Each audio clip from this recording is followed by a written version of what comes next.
Thank you for joining us. My name's Ivo Blackhawk, and if you're here, obviously you're here to attend the Introduction to Lyst Heraldry, or Tournament Heraldry if you'd rather, class. So I'm just going to wait another moment or two to make sure everyone, our SCA long and tired tradition of SCA time, but I want to make sure everyone gets a chance to log in. This class will be following largely following the chapter on Lyst Heraldry in the Unofficial Local Heralds textbook. There's a link in the show notes. So if anyone's interested in following along, please do. This will be a multimedia class. I'll be running slides. I won't be doing any video, of course, but I do believe in visuals and making the full potential out of a class presentation. So quick bit of housekeeping. We will be taking questions, of course.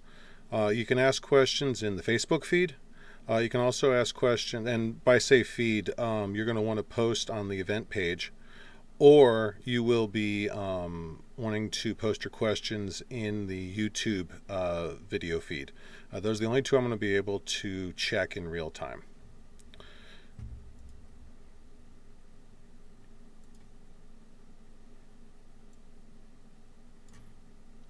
So once again, welcome.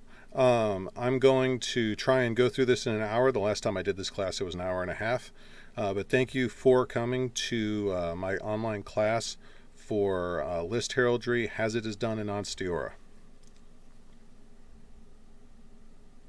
Give me 1 second here. Quick bit about me. To be blunt about it, I've had a lot of people say, well, who are you to teach? And that's a fair question. So I've been involved in voice heraldry for just over 2 decades. I've been teaching sight and list heraldry both for 15 years now. I was the director for sight heraldry at Gulf Wars for 3 years. I was deputy sight herald for 2 years before that. And I am a holder of the Order of Star, I'm a member rather of the Order of Star of Merit, our grant level service award in Ansteorra. So let's talk a little bit about your role as a list herald. SCA list or tournament. Every kingdom, in some cases regions, have different takes on the word. I prefer LYST. Is responsible for announcing the names of the fighters for each round of fights in most tournaments. Are there exceptions to that? Yes. North Keep, their annual championship, has done a meat grinder tournament. Which pretty much means you just line people up and they take turns going in. There's no heraldry involved. The list mistresses self-manage. But that is the exception to the rule. That being said, there are no written laws or policies or rules about list heraldry. It is rooted almost completely in tradition. Now, on that note, I do want to segue. List heraldry is our link to the past. There have been organized fights for as long as there's been civilization, but what separates SCA martial combat from, say, a modern soccer tournament or just about any other athletic exhibition is the ceremony. I think the closest we have, the closest counterpart we have, are some of the higher level Eastern martial arts, kendo, high level jujitsu, or not jujitsu. Karate. These disciplines are steeped in tradition, and there's a very strong culture of honoring that tradition. And that's a lot of what we have. SCA tournaments are one part ceremony and one part combat, and that goes back to 2 histories. At the very first SCA event, we know there were knights. There were men who called themselves Sir. There was a squire who would go on to become the first SCA knight, and there was a herald. And that was at the first tournament. This was before the first feast. This was before the first queen, because all we had was a princess at the time. So when we take on the role of list heralds, that's 1 foot in the past, both SCA past and real world past. So when we say we're traditionally centered, that's not just a euphemism for there's no written rules. There's a lot of culture behind us. So before we dive too far into the technicalities of this, let me just kind of go over the basics that I'm I'm not going to have time to go in depth into. Please make sure to take care of yourself. First of all, hydrate. I don't care if it's winter, summer, indoors or outdoors. Doing work exhausts you. It burns energy. Make sure you stay hydrated. I have seen people exhaust themselves and dehydrate themselves in January at an indoor event. So I'm not saying you have to, park yourself at the water bearer's table, but have a glass. Which reminds me, I'm tired and thirsty, so you'll see me do that a lot today. Another thing, sunscreen or an appropriate hat. If you are outdoors, even in winter, do not underestimate how little sun it takes to make you look like a badly done piece of pork loin. You don't want to get serious sunburn. Frankly, you don't want to get minor sunburn. It'll just ruin your day. Now, I have done whole events without sunscreen because I had this hat commissioned to give, it's a wider brim. This is not a historically accurate brim, not for my culture. I'm English. But in real life, I'm a cancer survivor who needs to stay out of the sun as much as he can. And of course, the hat's going to fight me. So, big brim on the hat. Excuse me, while I convince the hat that I am in charge. So, hat, cover, sunscreen, something. Last but not least, shoes. With very few exceptions, you're going to be standing for most tournaments. Please make sure that you're wearing comfortable footwear. I'm not going to fault you for wearing sneakers out there. I wear modern shoes. I wear black leather shoes so that I don't consider them too painfully mundane, but I need the arch support. I need the modern foot support for my heels. I'm a large frame person. I need it. It's non-negotiable. But please don't go out there in high heels. Don't go out there in some brand new period footwear that you're just breaking in. You're either going to have to stop what you're doing to go attend to hurt feet, or you're going to convince yourself you hate your shoes. Wear something comfortable. But enough of that. I'm not here to harp too much on that subject. Let's talk a little bit about the activity. You will, this is a requirement of mine. Of course, there are no rules, so it's up to the marshals and the head herald, but you will at least make a solid attempt at period garb. T-tunic and belt are fine. I have never faulted anyone for wearing blue jeans under that. My reason for being this much of a stickler, you're the master of ceremonies, or one of the masters of ceremonies for an event. The people have driven hours, sometimes many hours, to get to. In Ansteorra, it's not uncommon to have people drive 5 or 6 hours. 8 or 9 is not unheard of to make it to a tournament. Showing up in a Metallica t-shirt, sweatpants, and flip-flops I consider it disrespectful to people who have put a lot of time and effort to get there and put on their best. So if you don't have garb, or if, I have been the guy who accidentally left his garb at home and drove 4 hours to an event, and everything was there, the tent and everything, except my tub of garb. It happens. Contact so see if you can borrow a shirt or something. But this is not something I consider minor. We need to respect the effort that everyone else is putting into it, and that means we need to try and look solid and not rip people out of the medieval mindset they're going for. So, the system. You're part of a larger system when you're list heralding. You're part of a group that includes the marshals, the fighters, and the list mistresses. Now, a quick side note here. You're going to hear me say list mistresses, feminine. The tradition in Ansteorra, or rather in the north, where I'm from, I don't know if this is kingdom-wide, is that usually it is women who list herald, who organize and manage tracking all of the wins and losses and the pairings. Does that mean men never do it? No, of course not. I know plenty of men who do list mastery. But the overwhelming majority, just by social inertia, has been women. So you will hear me say, you'll hear a lot of people say list mistress. You will hear people say, who's going to list mistress, or who are the list mistresses? Is that a presumptive statement? Does that kind of fly in the face of some modern sensibilities? Yes, it does, but I would be lying to you if I said you're not going to hear that a majority of the time. It's not a prohibition against men. If you get into this and you decide, oh, I also want to organize tournaments, and you're a guy, trust me, there's room for you. But please understand, when I say list mistress, that's just a bit of tradition. It is not a tradition that truly bars anyone from managing a list. But these three elements come together and they do the following things. They pair the fighters, they call them to the field, presents them before the presiding authority, whether that be noble, royal, or household, or whatever, and then records the wins and losses.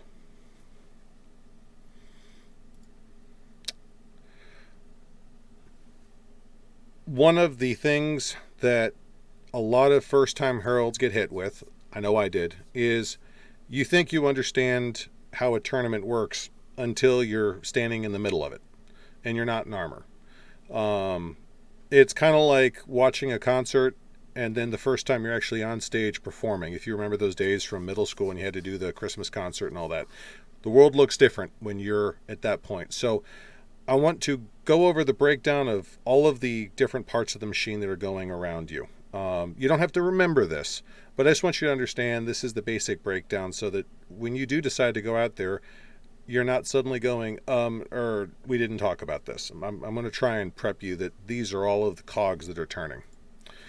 You have, of course, the list field. It can be rope, can be wood plank, could be just a line on the ground. But the field, there's important safety connotations because, of course, that's a protective barrier to keep the audience and the fighters from intermingling. It's a mark. It also, there's strong social and political connotations because where people sit around the list field is shaped based on how other things are situated. It's a very complicated box is what it is, but it's there and you will be interacting with it on a physical level. So that's what we build our concept around. You have, of course, the marshals.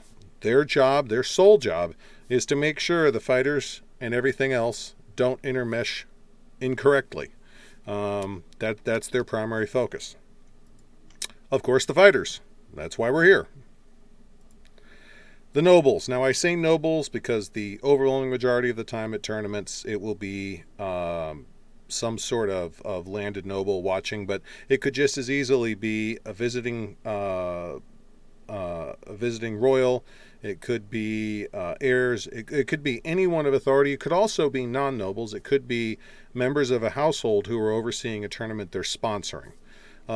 I say nobles here as a catch-all, to denote the sponsoring entity, the hosting entity of the tournament. List Mistress's table. Now, in reality, could that table be right next to the nobles, right under the nobles' pavilion, next to the nobles' thrones? Yes, I've seen it. Could it be just a table by the side of the field? Yes. Could it be their own dedicated pavilion? Yes. It absolutely could be. It could be any one of those or any combination or a couple other possibilities. In this case, I'm setting them up as their own pavilion just for sake of visual. But understand they're a separate entity and they're, as we discussed before, part of the gear, part of the parts of the machine. Water bearers. As I said before, it doesn't matter if it's spring, winter, summer, fall, indoor or outdoor, you're going to get thirsty. Fighters are going to get thirsty. Know where the water bearers are. For you, and in case someone looks thirsty, you can point them at the water bearers or maybe tap a water bearer and say, go ask him. But that's part of the machine, and the water bearers rely on all of us. The nobles, the list mistresses, the marshals, the fighters, and the heralds to help them get the water and the snacks out to everyone. The audience. Seems kind of redundant to say that, but they're part of why we're here. I've got them kind of off to the side in this illustration, but if you attend enough tournaments, you notice they don't uniformly circle a field. They tend to congregate in different areas. Again, political, traditional, physical, weather reasons, whatever. But they're why we're there. Sometimes they're a hindrance. Sometimes they're a block to us getting somewhere. Sometimes they're, they energize everything and they make things more exciting. they are part of it. As a matter of fact, in some kingdoms, Callantir, when they do their salutes, we'll get to those later, but I'm just pointing it out here. Some other kingdoms, one of the salutes is to salute the audience, to recognize they're part of the reason we're here. So this is a big part of that mechanism. And then there's you in the middle. If you're not intimidated yet, you're already doing better than I did my first time out. And that's okay. Intimidation doesn't mean you're scared. It just means you understand, wow, this is a big system. And it is. But fortunately, it's a system made up of friends. It doesn't matter if you know these people or not. Almost every person out there very, very likely wants to help you and see you succeed. So you've got that going for you. The fighters are about the only thing here that want to beat the tar out of each other. Everyone else here wants to pat you on the back and see you succeed. The process. Yeah, this is boring. I'm not going to lie to you. What I'm going to do is I'm going to take a couple of pages and I'm just going to dump them over your head. Bear with me. You don't have to remember this. You don't have to understand all of it. I just want you to kind of get a feel for the flow, and then I will make it make sense. I promise. And yeah, it's important. So in order, fighters are called to enter the list to sign in, and they will be inspected. The marshals do inspect the fighters at that point. This all takes place before the tournament, of course. The list mistresses record the entrance and begin pairings. There are various ways to do pairings. That's a science unto itself. Once the pairings are decided, the tournament will begin, and that's started by announcing the pairings, getting everyone together and saying who's fighting who. When all the fighters have been assigned their pairings and told about them, the first pair of fighters will be called to the field. The second pair will be told to arm yourselves. Third will be told to make ready. These phrases you will, if you see on the screen there, the first phrase, please take the field. The second one is, please arm yourselves. Third one is, please make ready. You will get really familiar with that verbiage. We'll talk about that more in a minute. First pair comes on the field. The herald then conducts the requisite salutes. As a general rule of thumb, we salute the hosting nobles or royals first, and then the fighter's consort or inspiration, and then the opponent. 3 salutes. The herald then departs the field and the marshals administer the fight itself. The victor is announced, and the results are recorded by the list mistresses. Next 3 pairings in order are called. Please take the field, please arm yourselves, please make ready. And the process repeats. When all the fighters have fought, the next set of pairings are made. Steps 4 through 11 are repeated throughout the tournament until a victor has been decided. And it's pretty straightforward, very dry. One second here.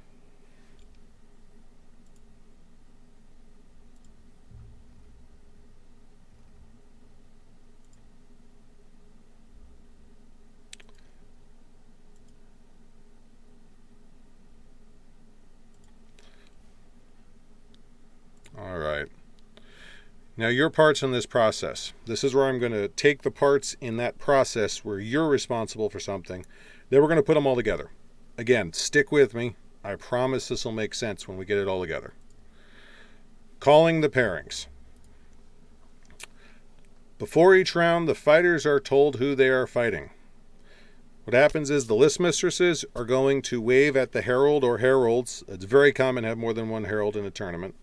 And they're going to say, I have the pairings. And they're not going to shout it. They're going to wave at you, and they're going to hold up a stack of index cards. Probably. Sometimes the cards are put into books. We'll get to that in a minute. You walk over, pick up your assigned set.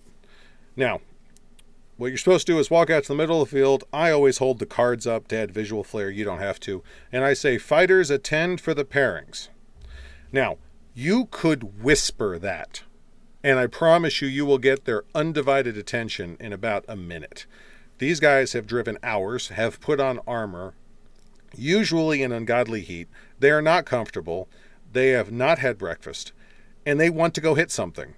You are the gateway to them hitting something. So and they all know, fighters attend for the pairing. I have never been to an Ansteorran tournament where they didn't use that phrase. And a lot of Callantir tournaments I've been to use it. Glenabin tournaments use it. The Interkingdom tournaments use it. Fighters attend for the pairings. So you say those words, you will have their undivided attention, and if anyone is talking, someone else is going to smack them upside the head and say, shut up, because you won't have to. Trust me. Like I said, the overwhelming majority of list mistresses are using index card to organize the pairings. This is the one bit of mechanics that you just have to do. There's no workaround for this. They write each name down on the card one at a time, one per card, and then underneath that is where they track wins and losses. What you're going to get are sets of 2 cards, counterchanging, 2, 2, 2, 2, 2, and you're going to get handed this bunch of cards. You have to be able to manage those cards. If it's cold and you're wearing gloves, you have to be able to comfortably manage those cards with your gloves on, or you have to take your gloves off. But there's just no workaround on this. You must be able to manipulate those cards, get them to where you can read them, move them around in order, flip the order between top and bottom on any given set. You have to be able to do that. And I'm not joking. People think I'm joking when I say this. If you want to go List Herald and you wear gloves or you're not sure of your manual dexterity, that's a legitimate thing. Like I have a friend of mine, perfectly healthy 35-year-old. His hand was crushed in a vehicle accident a number of years ago. And he has trouble with these 2 fingers, which, lo and behold, these are the 2 fingers you manipulate stuff with. And he had to practice so he knew how to manage these cards. He didn't have feeling on the inside of them, which is part of what was holding him up. So if you're not sure, just go grab a 95-cent box of index cards and practice manipulating them, because that's the one thing that gets out there. If you're not sure about it, that's probably going to trip you up. If you pick up the cards, you're probably going to figure it out in 10 seconds. Yes, but I'm that geek that says if you're not sure, figure it out. It's a cheap thing to go check. In terms of how many cards you'll be managing, realistically, 8 or 10 is a high average. 12 would be a pretty remarkable fight. I have been in one tournament in 22 years where I was carrying more than that. Don't ask, because it was a lot more. It was a whole hell of a lot more. Names. This is the number one thing I hear people say. I don't want to list Herald because I'm going to mispronounce names. Obviously, do your best. I mean, we don't want to make a joke out of this. But don't ever let an honest mistake with someone's name discourage you. Most of the SCA names that we take on are from non-English origins. And are hard, especially, if not impossible, to get on the first try, especially if you don't speak that language or have any working knowledge of that language. Even for veteran heralds. I've been doing this 2.25 decades, and I still mispronounce names. It's okay. I assure you, it's okay. Seriously, do not, of all the things, there are plenty of legitimate reasons not to list Herald. That's fine. I've had plenty of people go, well, I have this, and this. Like, okay, that's a legitimate reason not to list Herald. This is not one of them. I promise you, this is not one of them. And if you're just slightly cocky, as far as I'm concerned, mispronouncing names is one of the perks of the job. I'll just go ahead and say it. For those of you who don't know him, now His Grace Jean-Paul Deschamps, he and I authorized together. I've since given up fighting, but he and I authorized together, which tells you how far back I know him. And at one point, I heralded him on the field. He was a centurion, and he was fighting Count Sir Barn. And I said, would Centurion Jean-Paul Alain Deschamps please take the field? And JP goes out there. He's like, Le Grand Oui, that's not my name. And of course, Barn is cracking up because Barn speaks French. And they go out there, they fight. Barn lays him out. And Barn looks down at him and goes, he called you Le Grand Oui, that's so cool. And JP looks up and goes, what does Le Grand Oui mean? I don't know this word. And Barn looks at him and goes, the frog. And JP stalked off of that field, shoulder pauldrons up around his earlobes, going, yeah, screw you too, Ivo, and just walked off.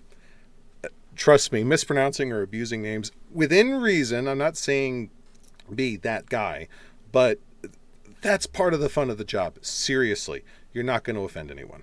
And if God forbid, if any fighter were to take honest offense at a mistake on your part, that's a self-correcting error, because a whole bunch of his buddies are going to just pile on him for being a jerk. Do not let this, of all things, slow you down from doing Lyst Heraldry. Now, calling fighters to the field. These are the please take the field, arm yourselves, and make ready. This is long-standing tradition. Any fighter who's been to any tournament, or anyone who's been to any tournament, has heard these words. You may not recognize them on the same level because fighters have to respond to them, but don't mess with this phrasing.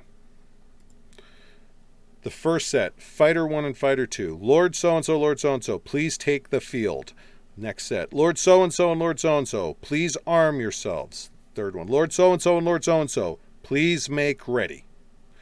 As long as you get, please take the field, please arm yourselves, and please make ready, the rest will run itself. They know what that means. Take the field means you're up. Please arm yourselves means you're next. Please make ready means you're second up. Everyone who fights knows this, and if they don't, they turn to the guy next to him and he'll tell them. Just remember that phrasing. Salutes. Next part. As I said before, this is part of the links to the historical past, both in SCA history and actual medieval history. Heralds, they were the master of ceremony. So doing this, now what we do is an amalgam of a bunch of different things, but it's very important that when we do this, we do our best to get it right. So we start off with salute the nobles or the royal or the hosting figures. Then you salute the fighter's inspiration. And then salute to the other fighter on the field. Those three, it's that simple. We'll get into details in a second, but it's just 1, 2, 3. All right. Please salute the nobles, the royalty, the hosting figures. Example, please salute their excellencies. Or you could say, depending on the circumstances, please salute the crown in the presence of their excellencies. Now, that's what you say when the crown's not there, but this tournament is opened in honor of the crown. Usually baronial championships are traditionally open that way. Now, if the crown's there, please salute the crown. Yeah, it's kind of pretty straightforward. And these are just the three most common. Do you need to remember the circumstances? No. For my first, 5 years in tournament heraldry, one of the questions I asked right before I called out the pairings was, okay, who are we saluting to? Is it the crown, the prince? I hadn't figured it out yet. I didn't know the indicators. And there are still times today where you'll see heralds get together and go, okay, what salutes are we doing?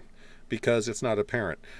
The critical thing you need to remember is that you're saluting whoever's officiating the tournament, whatever brass hat or officiant or whatever is overseeing it, and any figures that they represent.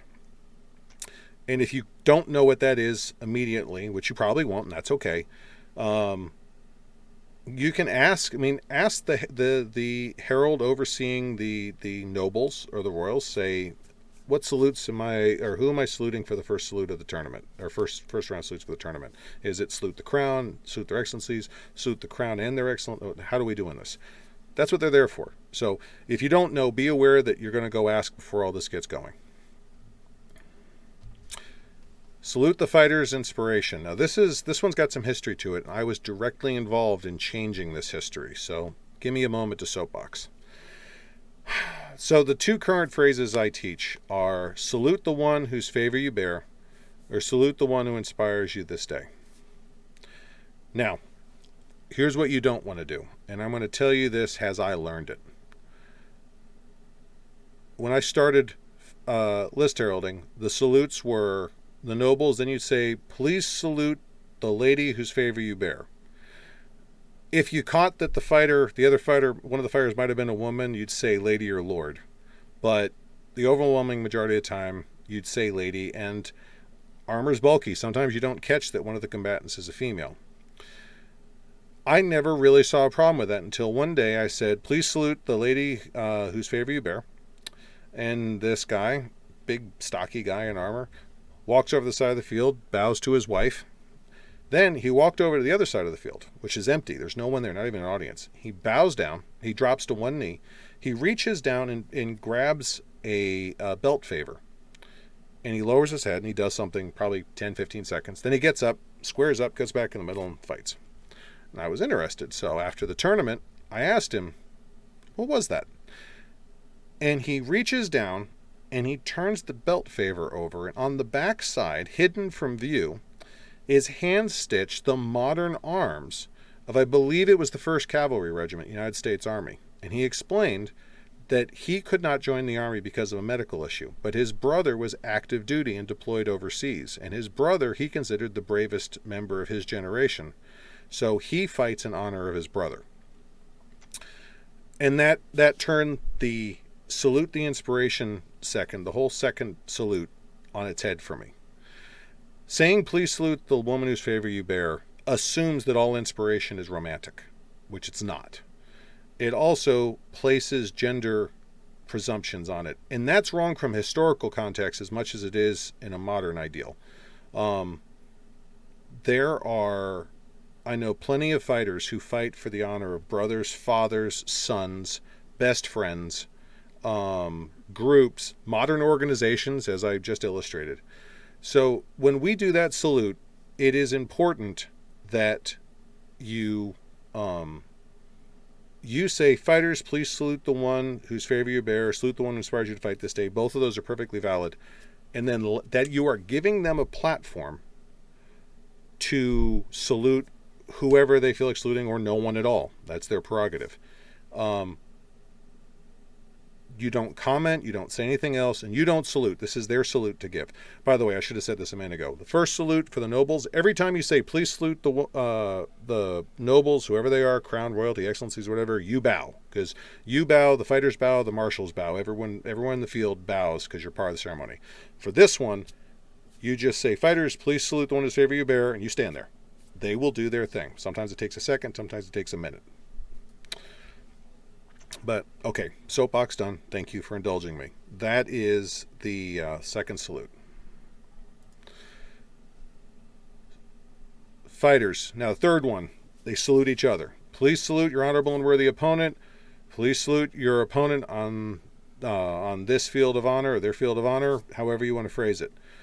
With some fighters, there is history to their interactions. That can range all the way from good-natured rivalry to best friends to outright hostility. I'd be lying to you if I didn't see some death stares shot across the field. It's not your place to judge. Fighters, salute your honorable and worthy. Please salute your honorable opponent. They do whatever they're going to do. Not my place to police. You don't comment. You don't say anything. You do it. And when you are satisfied that gestures have been made, appropriate is someone else's call, you're done with that salute. Only the fighters do that salute. Again, you're just staying there and the marshals are staying there. What do I do with the cards?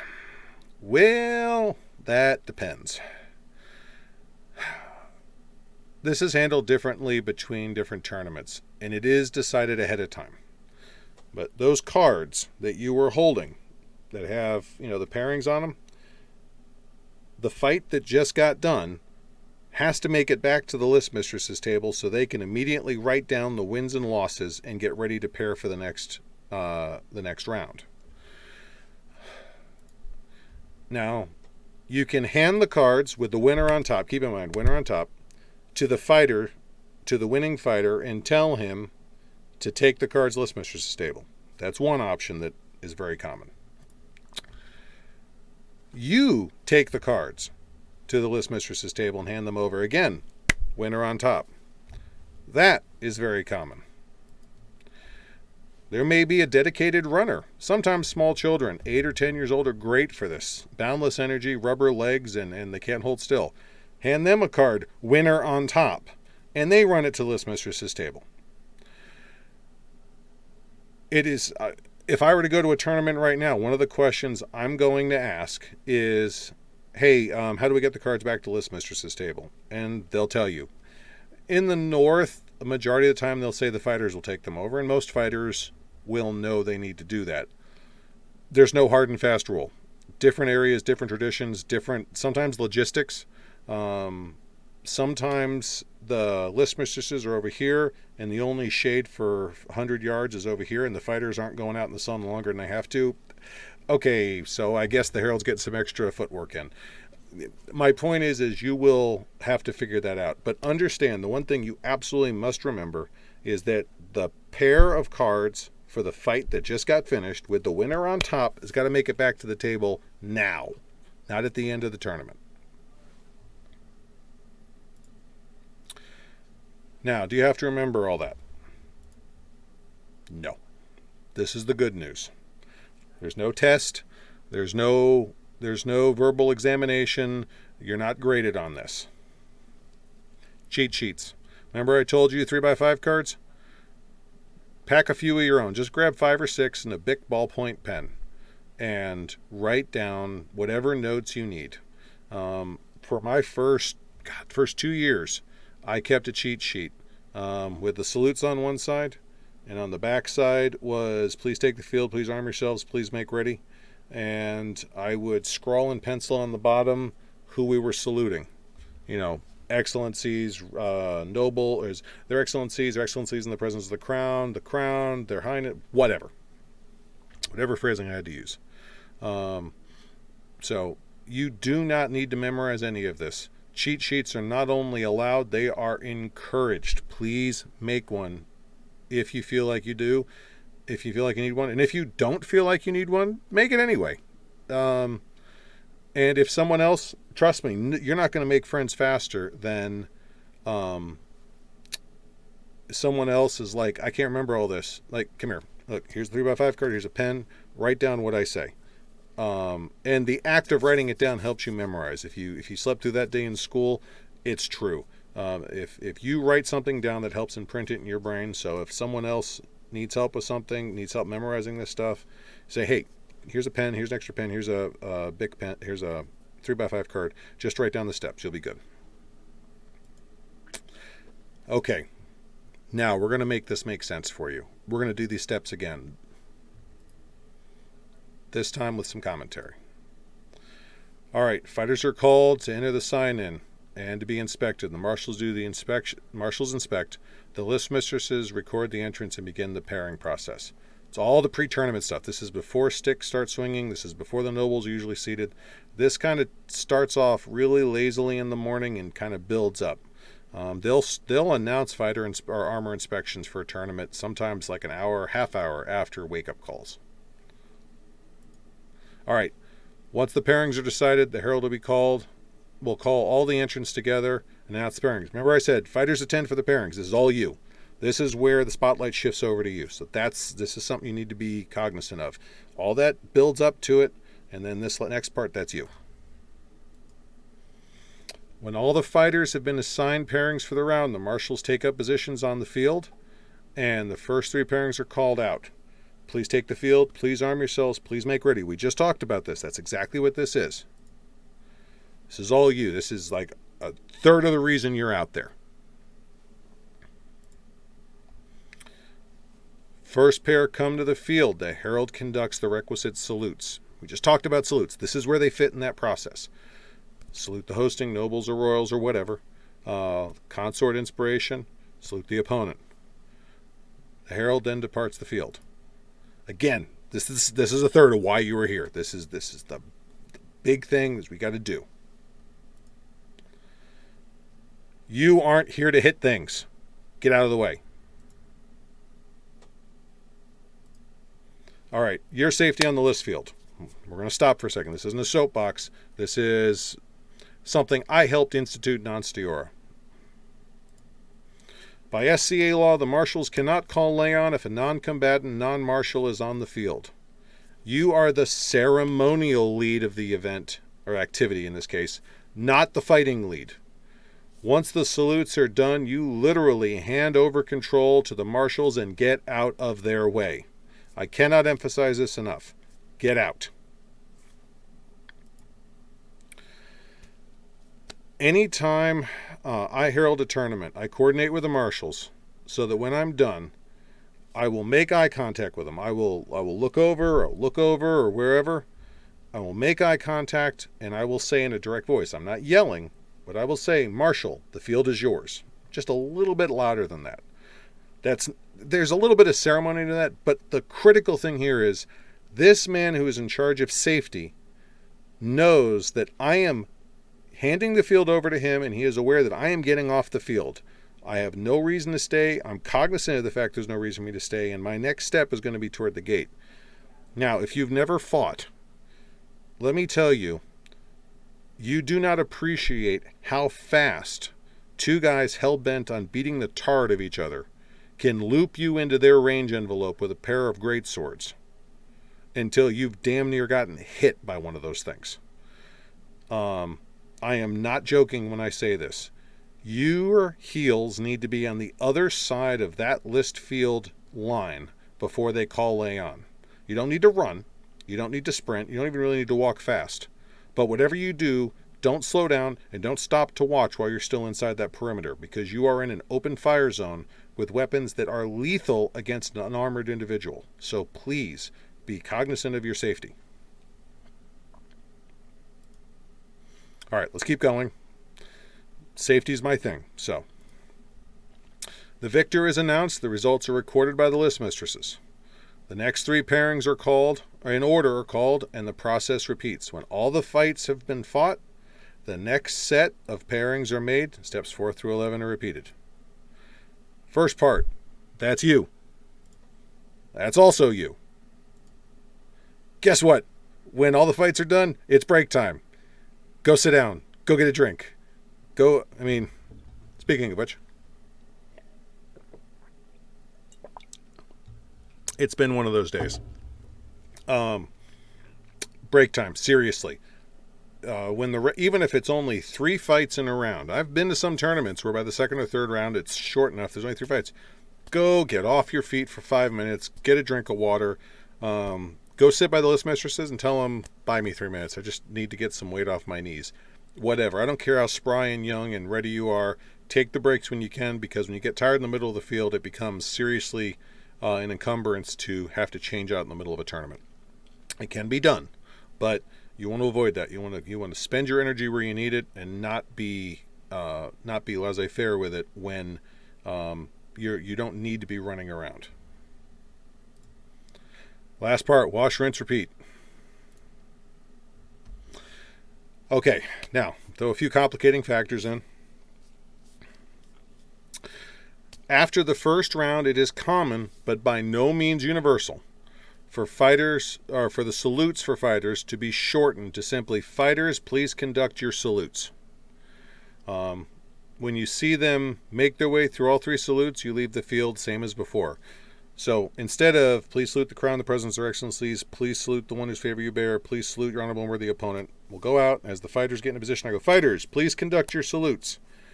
I will then turn and bow to the crown or their excellencies or whoever, because again, I am part of that. There is still a salute, even if I'm not enumerating it.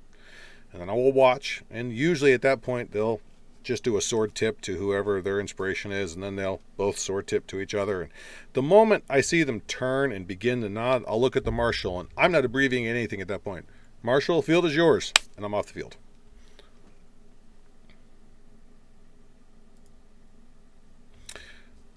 First rounds are always the most formal, almost always the most formal. Exception to every rule, but you'll be heralding for a while before you run into any consistent exceptions there. Final rounds, especially on high-level tournaments such as Crown or Queen's Champion, can have substantial amount of theatrics and improvisation on part of all participants. When you're at that level, there's definitely some gravitas with the final presentations. If you've never been to a Crown tournament, never seen one, try and make it to one time, and you'll see there's usually a huge procession in of each fighter, of the final 2 or final 3 fighters. I've seen parties as much as 30 or 40 people escort a guy in. I've heralded a Roses tournament at Gulf War where we were just booking through, and at the end, there was a 3-minute announcement for each fighter. And I know it was 3 minutes because I was announcing one of the fighters. So, there's no rule for that. You're now into court shtick and theatrics and how well you know people and so forth. Just be aware it's not clean cut and dry. Now, some smaller tournament, a Shire level or a Canton level tournament, that tend to be much simpler in their final round. It's not that they're any less important, but it's a little more personable, and there's usually a little less on the way of theatrics. Some baronial champions can go either way, but Kingdom, again, Queen's Rapier, King's Champion, Crown Tournament, final rounds they sometimes can get very theatrical. Just be aware. You're not required to take part in it. If you're asked to, that's okay. It's part of the ceremony. There's no hard and fast rule. Just be aware that dynamic can exist. So how do I go out and do it now? I've just thrown a lot at you. But what I haven't actually told you is, okay, how do I do it? I mean, how do you go out and start? What's the first foot in the door? Number one way to learn Lyst Heraldry is to go out and to do it. Contact the event steward for the next event with a tournament that you are attending and ask who is heading up Lyst Heraldry. You may be pointed at the champion. You may be pointed at the event herald in charge. You may be pointed at the head list mistress or someone else entirely. I don't know. But you go to email them, 2-3 weeks out, 2 weeks out. Just contact them and say, I'd like to help Lyst Herald. I'm a new herald. You'll probably be put in contact with herald in charge, list mistress at the tournament, like I just said. If you are new, ask if you can shadow someone for a few rounds. And then that's perfectly doable. If there are enough heralds, one of the more senior heralds will say, okay, follow me out here. Just stand right here. You're going to be my shadow and watch me do this. And I know a number of heralds that will be happy to do that. So actually, hang on a second. Let me. I want to put a footnote on this one. I've taught a lot of people to list herald. I'm not bragging. I'm just saying my body of students is not small. The overwhelming majority of times, someone will walk up to me and say, "I've never done this before." I said, "Okay, here's what we're going to do," and they'll follow me out, and I'll do the announcing the pairings, and then we go out to the tournament. The first round, they're standing right here, not saying anything, not doing anything. They bow and I bow. They follow what I do, and then by the second round of the tournament, I'm like, "Okay, you're going to read the first 3 cards." Okay. And then when they get to the third card, we're off the side of the field watching the fighters. So you think you do the rest of them? They almost always go, yeah, this is pretty straightforward. I can do this. Okay, cool. By the third round, they're off on their own. I mean, they've got it. It's not complicated. They understand what they need to know. They understand what they can ignore. They understand how to call the names. They understand who to talk to. And they'll come back to me with questions or comments later or even during the tournament. And that's 2 rounds, guys. 2 rounds. My longest student took 3 because he was really, really nervous. But that was on a 5-round tournament. He got the next 2 rounds on his own. It's not rocket science. And if you're having trouble understanding it, it's not because the concept is difficult. Chances are it's because the person explaining it is doing it in a way that is wrong for you to hear. We all learn differently. Sometimes it's different vocabulary. Sometimes it's different ways we explain. If you're not getting this, chances are it's being explained badly to you. It's not that you're stupid or you're not meant to do it. So just keep that in mind. Now, by convention, list heralds are considered free agents. This is where we get a little bit more macroscopic here. And they are usually welcome to volunteer and help any group or even kingdom that they choose to without calling into question their allegiances or affiliations. There are roles that include the concepts of fealty and political or military allegiance. And even in the SCA, a knight for Ansteorra is highly discouraged from fighting for another kingdom, especially if they're against Ansteorra. Heralds, we are considered free agents much the same way as attorneys or doctors are. We are responsible to our clients. So if you are a Ansteorran herald you can go Herald for a Callantery tournament, or a Glenavon tournament, or any other tournament you want. And there's no grounds to question your political or your political allegiances or your fealty or your patriotism, because it's part of your job. You are providing a skilled service. If you are now, other relationships you have, I'm not in a relationship that would limit that, but if you are sworn in fealty to someone or you have personal service to someone, obviously you want to discuss that with them. But if you go, if you go in Herald, if you're at a tournament and someone asks you to herald this tournament over here, and someone says, "Hey, I thought you were doing this over there," you're like, "I'm heralding." You're not heralding for someone else. You're heralding. That's what heralds do. The conversation stops there. So there's a lot of opportunity there. If you're near a border area, or I mean, even a really good example, if you're from a barony and there's a kingdom level war coming up, and this other barony is fighting yours, has a herald, you're absolutely welcome to go herald for the other side if they hire you. Now, if you have contract with your side, please don't break that. But if no one's hired you on this side and they're hiring, it's a job to do. That's not going. You are a professional doing a professional's job. So that is our representation, our representation, and our reputation as heralds. Now, as far as how much heraldry to do to consider yourself a herald, some people focus very heavily on heraldry, especially on list heraldry. I know when I was a lot younger, I was hitting every tournament in the North. I was heralding 3 or 4 tournaments a month for a 3-month stretch, and that was just my thing. Other people, not so much. They'll herald maybe 1 or 2 tournaments a year, and it's that's mixed in with a much richer, much more diverse resume of many, many other things they do. Both of these are still considered list heralds, and they can call themselves heralds in every sense of the word. The benchmark to be a herald is honest effort in the field. Doesn't have to be a lot of effort. Just, if you herald 1 tournament a year, guess what? You're a herald. You're every bit as much of a herald as the guy that's heralding every weekend out of the year. Now, as to who does more work, obviously there's an empirical statement of this guy's doing more heraldry. But did you herald a tournament last week? Then you're a herald. You get to call yourself a herald. If someone asks, "What do you do in the SCA?" you are allowed to say, "I herald." That's how that works. You are allowed to do that. And it's something I encourage people to do. First of all, I do want to welcome Master Alexander Ravenscroft. He's my pelican. So always good to have you here, Master Alexander. Thank you for coming. And he's absolutely right. I did gloss over this. When you hand the cards, either you hand them off to your runner, or you hand them to the fighter, or you hand them to list mistresses, you do articulate the phrase "winner on top" to reinforce that you have in fact handed the cards, you have in fact ordered the cards, so the winner is on top. Oh, excuse me. I don't see any other questions in there. It's going to take one more glance through.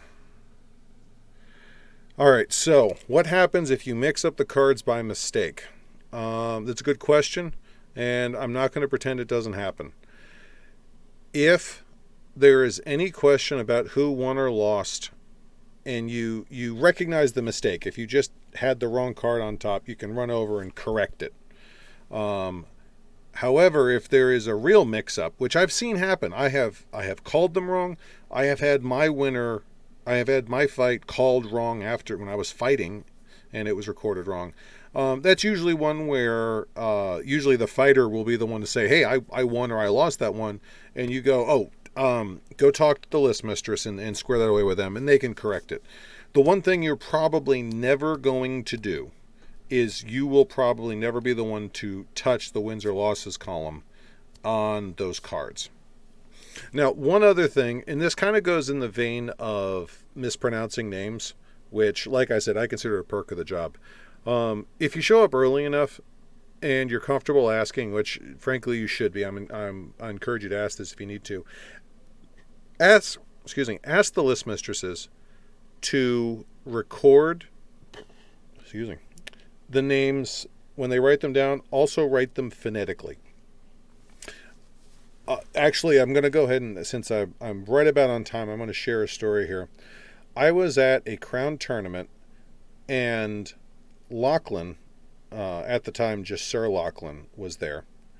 And I was offering to herald people, and he comes running up and he goes, "Can you herald for me?" And I said, "Sure."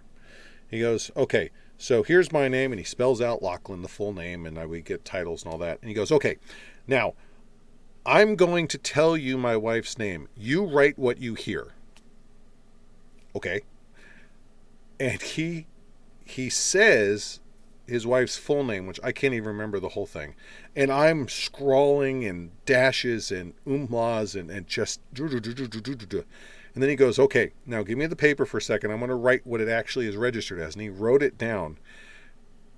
And I look at it, and I look at what I wrote, which I was able to herald his wife's name accurately.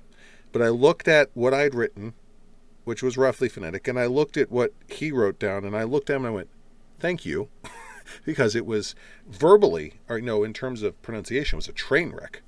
So, I'm never going to tell you to sit down and write the phonetic spellings for names. That was a one-off example I cite as an example. But if you're comfortable doing it, if the list mistresses are comfortable doing it, ask them to write it down phonetically. Or if you're comfortable with a group, if it's 8 fighters and half of them, that'll get you places. That's not a bad idea. That's not necessarily a needed thing.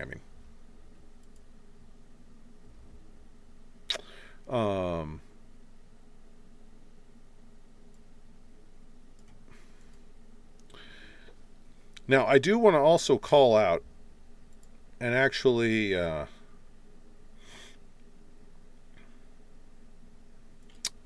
here's a little bit of homework for you. We do have some questions, and a lot of people traditionally do ask about how the cards are organized and what goes on and all that. There is a class in this group coming up. Kat, I'm going to tap you to type this into the chat for me on how to organize list heraldry. So I'm going to encourage everyone to look that up and attend if they can, and if they can't, to try and catch the recording. Because while I don't do list mistressing, excuse me. While I don't do list mistressing, and I've never organized a tournament in my life, I have attended those classes, and I have spoken with people who do it, for lack of better terms, professionally within the SCA. And simply having that knowledge offers insight into your work as a voice herald. So it's wonderful insight. It's wonderful information to have. So if you really want to kind of complement this class, even if you never want to list mistress or list master, go take the class anyway, because it complements the work you would do as a voice herald. And if you're listening to this and you decide maybe voice heraldry is not for me, which that's fair, I'm not going to fault you. It's no part of heraldry is for everyone. But maybe I want to go list, manage the list. That's great, but you'll now understand how the heralds are working, so you'll be better informed on a little bit more of what needs to go into managing the list. So the two are complementary disciplines, and I encourage people to learn a little bit of both at the dead minimum. All right.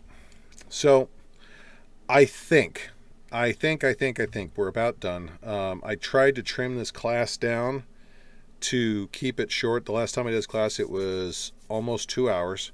But there was a lot more commentary involved, so it's not like you're missing out on anything. Now, I do want to encourage you, please go to the show notes. Please, please, please go to the show notes. And I really appreciate it if you download the latest copy of the Unofficial Local Heralds textbook. Even if you're not a local officer or a local heraldic officer, there's a lot of information in there. This chapter is just one of them. I believe we're up to 15 contributors now. That book is over 100 pages of information. And we're really, all of us who worked on the project are really proud of the information we have there. So if you have any heraldic questions, please, please, please have that information available to you, because I think you probably can answer a lot of questions there. Other than that, I thank you. God bless you for spending time with me tonight. Thank you for attending. Thank you for your patience. And I look forward to seeing you all again in the future. Please stay safe, and we're going to wrap this up with some closing credits.